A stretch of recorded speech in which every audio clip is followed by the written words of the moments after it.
দাদা আমরা দেখতে পাচ্ছি, কালকেও দেখলাম, এর আগেও দেখেছি, আপনার মানিকতলা থেকে শুরু নানান জায়গায়, একাধিক জায়গায় বিজেপি কর্মীদের উপর আক্রান্ত করা হচ্ছে, বিজেপি কর্মীদের মারধর করা হচ্ছে, পোস্টার ছেঁড়া হচ্ছে।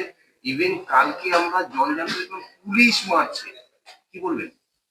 না, এগুলো সব কিন্তু মানুষ দেখছে, সেই অনুযায়ী কিন্তু মানুষ ব্যবস্থা গ্রহণ করবে 29 এপ্রিল। স্যার, আমরা দেখলাম যে মমতা বন্দ্যোপাধ্যায় উনি কিন্তু বলছেন যে ভোটের ফলাফলের পর উনি প্রত্যেকটা বিজেপিকে খুঁজে খুঁজে বার করবেন এবং নারকেল নাড়ু খাওয়াবেন, কারণ তিনি ভাবছেন। ক্ষীরের নাড়ু বলেছে, তুমি নারকেল নাড়ু বলছো কেন? যাই হোক, উনি নাড়ু খেতে ভালোবাসেন, নাড়ু বানাতেও ভালোবাসেন। পশ্চিমবাংলার মানুষও ওনাকে এবার ক্ষীরের নাড়ু, তিলের নাড়ু, নারকেলের নাড়ু খাওয়াবে। এই যে শ্রেয়া পান্ডে কিন্তু বলেছেন যে আপনি ওনার পরিচিত এবং আপনি সম্পর্কে ওনার কাকু হন। উনি বলেছেন এই লড়াইটা কোনো লড়াই না, কারণ এখানে তৃণমূলকে ভরসা করে জনগণ, এখানকার জনগণ, এবং মানিকতলায় যা কিছু উন্নয়ন হয়েছে, মানিকতলায় কোনো কিছু প্রবলেম নেই। সেটা তো ওর বক্তব্য রেখেছে। ওর বক্তব্য শোনার পরে মানিকতলার মানুষ হাসছে, উপহাস করছে, পরিহাস করছে। যাই হোক, প্রথমবার নির্বাচনে দাঁড়িয়েছে, এরকম ধরনের কথাবার্তা কিছু বলবে। আপনি তো জনসংযোগে বেরোচ্ছেন, সেখানকার মানুষজন কি বলছে বা ভাবছে, আপনি কি বলছেন? অনেক কিছুই বলছে, অনেক কিছুই ভাবছে, অনেক কিছুই বলছে, সেগুলো সমস্ত বলার জন্য।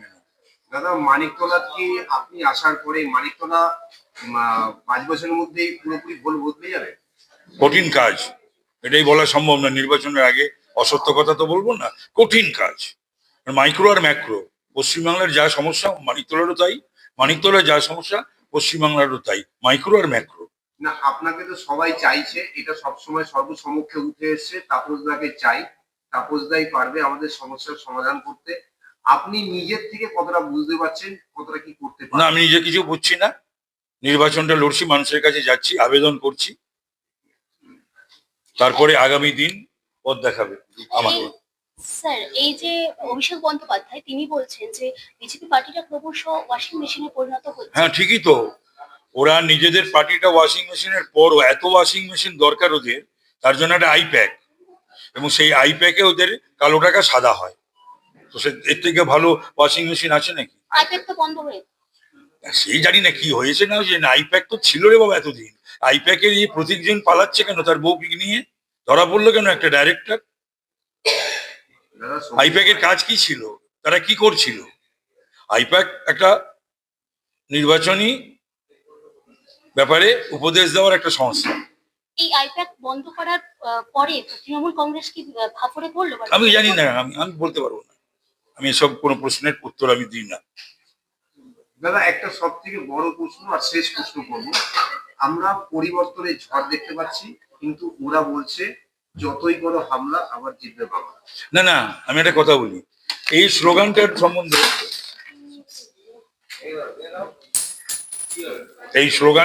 আমি বলতে চাই, হামলা তো ওরা 15 বছর ধরে করছে পশ্চিমবাংলার ওপর, পশ্চিমবাংলার মানুষের ওপর, বিরোধীদের ওপরে।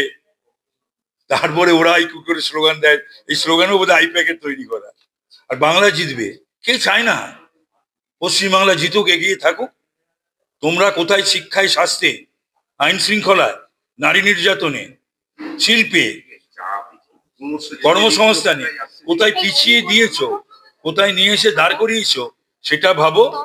তাই জিতবে বাংলা, মানে তোমরা থাকলে বাংলা জিতবে না।